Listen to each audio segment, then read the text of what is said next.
you go and watch any other sport, you know where it's going to end up. I mean, how often do you see a football game that finishes in the parking lot? The answer is never. Because wrestling is nuts, all rules go out of the window. And for all we know, it could be over in your house. That was quite literally the name of a pay-per-view for years. Let us put this to bed though, as I am Simon from What Culture. Please do hit that subscribe button. And this is 10 wrestling matches that ended in unbelievable locations. Number 10, Al Snow versus the Road Dogg on the 4th of January 1999 Raw. Forget the 24/7 title. The Hardcore Championship was where it was at when it came to belts that could be defended anytime, any place, especially during the Attitude Era. The dumber the idea, the more likely it would be green-lit, and just by its name, you knew things could get crazy.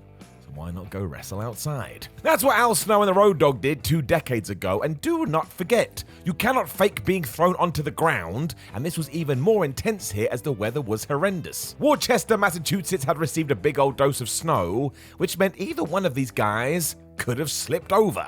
We also had snow shovels and wheelbarrows because why not? And it was the DOGG who eventually got the win after a pile driver threw a wooden pallet on the sidewalk. Yep. As I'm sure you've realized, there was a sense of irony here as it was Al Snow fighting in the snow.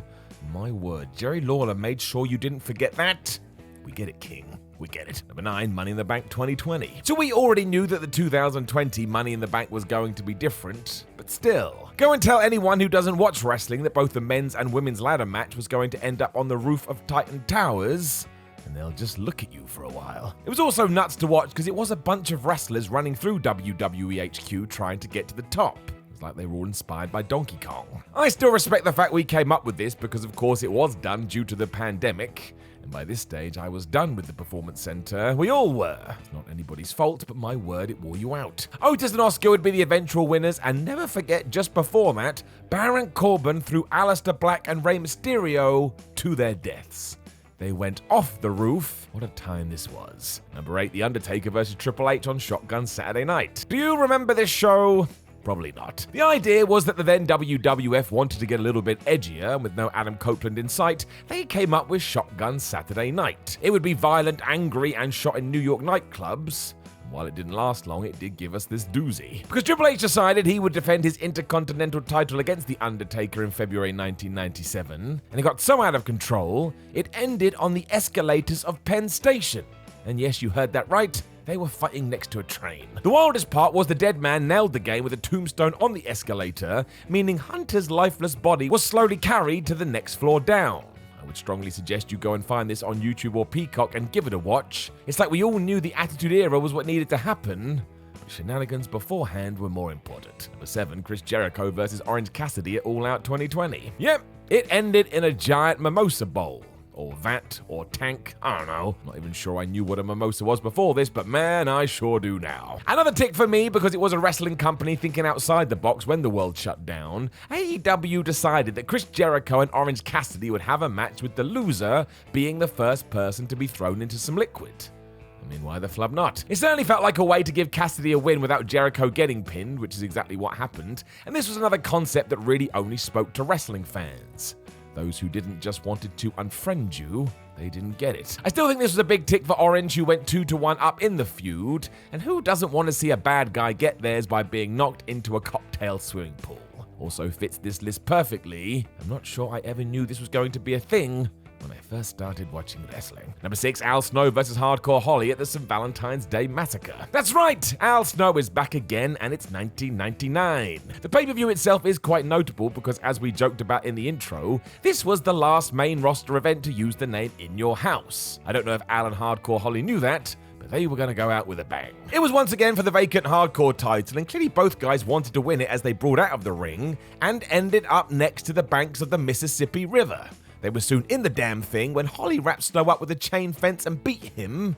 This was utterly insane. These two had quite the feud over this as Al would defeat Hardcore Holly in April, and I would guess we don't do this anymore, as insurance companies would lose their minds. I mean, as if wrestling isn't dangerous enough. Number 5, Steve Austin versus Triple H at the 2000 Survivor Series. Do you want to know how this ended? With Stone Cold Steve Austin killing Triple H. That's right. You can't say he didn't, because to get revenge for the game trying to murder him the year prior, the Rattlesnake hijacked a forklift truck, attached it to the car that Hunter was in, lifted the vehicle way up in the air, and then dropped it onto its roof. there is no way anyone would have survived. It was quite the way to underline that this was a no DQ match back in November 2000, and even before this, the violence was real. Tables, weapons, outside interference. We pulled out all the stops here, including coming up with the finish of a no contest. Because of course it was. What was Austin gonna do? Drag Triple H's lifeless body out the car and pin him? No thanks. It was super memorable, hence why we're talking about it today, and it's not actually that bad on paper, because the answer to the question of where this finished would simply be the parking lot. Throw some context in there, however.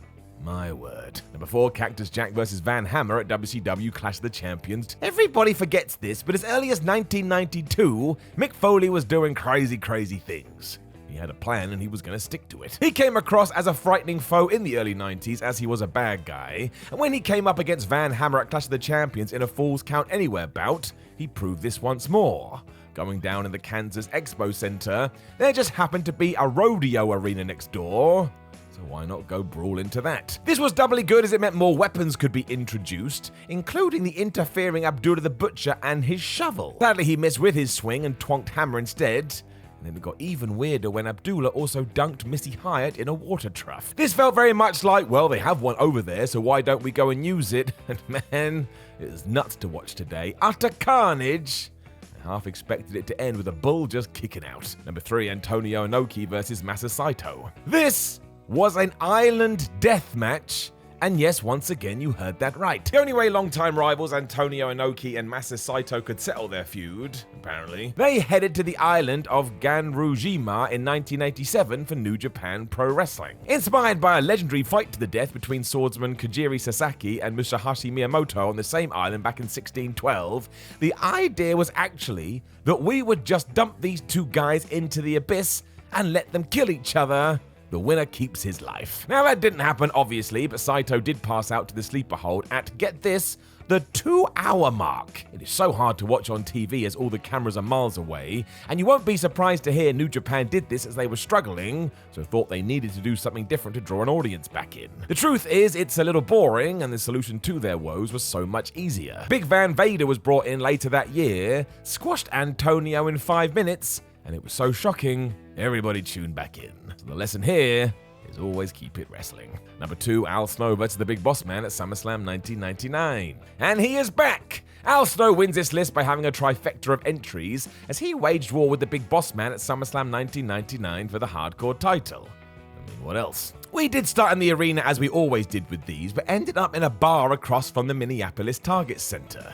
There was no let up here either as Snow jumped the Boss Man instantly, stopping them from even getting to the ring. They then instantly went backstage, fought through the streets, and when they found themselves in the bar, used bottles, furniture, magazine racks, and whatever else they could to hit each other.